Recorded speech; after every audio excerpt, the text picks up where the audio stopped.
They say war makes monsters out of men. But among the smoke and ruins of World War II, there were those who stood against the darkness not with guns but with compassion. They were called medics, the angels of the battlefield. They weren't trained to take lives. They were trained to save them, no matter the cost. Imagine it, the front line. Artillery shaking the ground, dirt raining from the sky, soldiers screaming for cover, and somewhere in that hell, a medic hears a voice shouting, "Medic, over here!" Without hesitation, he runs into the open. No rifle, no helmet thick enough to stop a bullet, only a small bag of bandages, morphine, and faith. His job was simple on paper: stop the bleeding, save the life.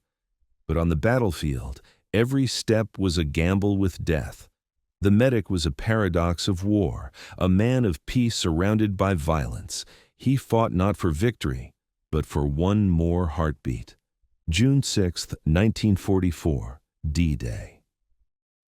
The beaches of Normandy became a graveyard before noon. As the landing crafts opened, machine guns tore through the first waves of soldiers, and among them, the medics. They crawled through blood-soaked sand, dragging the wounded behind destroyed vehicles, working under fire, patching up men who would die minutes later. The Red Cross painted on their helmets was supposed to protect them. It didn't. Many were deliberately targeted by snipers. Yet, stories emerged of medics who refused to stop, like Private Carlton Barrett of the 18th Infantry Regiment, who ran back and forth through the surf, pulling soldiers from drowning waves. He did this for hours. Barrett survived the day, but he never forgot the faces of those he couldn't save. In his words, "I didn't think of bravery. I just thought, they need me." On the other side of Europe, the snow-covered plains of the Eastern Front were painted red. Temperatures dropped to -40. Shells shattered the frozen ground. Soviet medics, many of them women, dragged bleeding soldiers across the ice. They had no proper supplies, no morphine, sometimes no shelter. A nurse named Maria Petrova, serving near Stalingrad, treated over 600 men in a single month. She wrote in her diary, "We had no bandages. We tore our own uniforms to stop the bleeding. We learned to tell who would live and who wouldn't by their eyes." Medics didn't get medals often, but without them, entire divisions would have perished. Behind every soldier who came home alive, there was someone like Maria kneeling in the snow.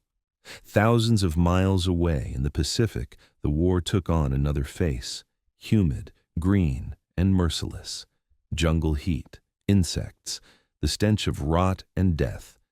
Here, the medics were called corpsmen, serving alongside Marines in places like Guadalcanal, Iwo Jima, and Okinawa.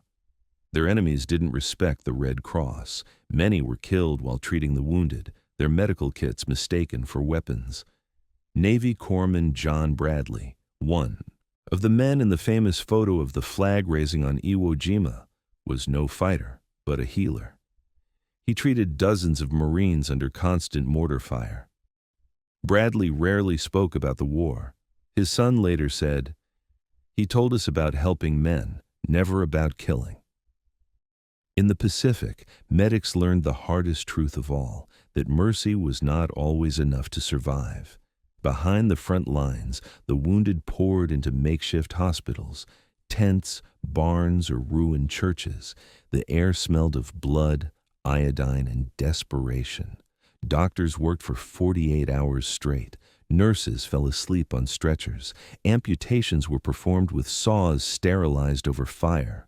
There was no anesthesia left. Yet, the medics whispered to every soldier, "You're going to be okay." Even when they both knew he wouldn't be. These were not moments of glory, but of quiet humanity. War strips everything away, but in those tents, a spark of compassion kept the world from falling completely into darkness. The medics didn't only fight blood loss, they fought despair. They saw men break, strong soldiers shaking, crying, begging for mothers long gone. They treated what no medicine could heal, trauma. Back then, It was called battle fatigue. Today, we know it as PTSD. But for those medics, it was just another wound, invisible but fatal. One American medic wrote in his diary, "We patched their bodies, but their eyes stayed lost." When the war ended, many medics carried those ghosts home. There are countless stories, most never told. Like Desmond Doss, a medic who refused to carry a weapon because of his faith. During the Battle of Okinawa, he saved 75 men by lowering them down a cliff under enemy fire, alone. He was the first conscientious objector to receive the Medal of Honor. When asked how he did it, Doss said, "I just kept praying, Lord, let me get one more. One more life, one more soul to bring home." That was the spirit of the WWII medic, not strength, but compassion in the face of madness. When the war ended, there were no parades for medics, no songs. They packed up their kits and went home, carrying memories no one wanted to hear.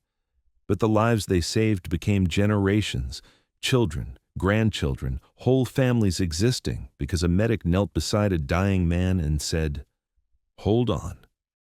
In every war, heroes are remembered for the battles they fought, but the medics, the angels on the battlefield, remind us that courage isn't just in taking life, it's in saving it. They were the quiet light in humanity's darkest hour. And as long as we remember them, their light will never fade.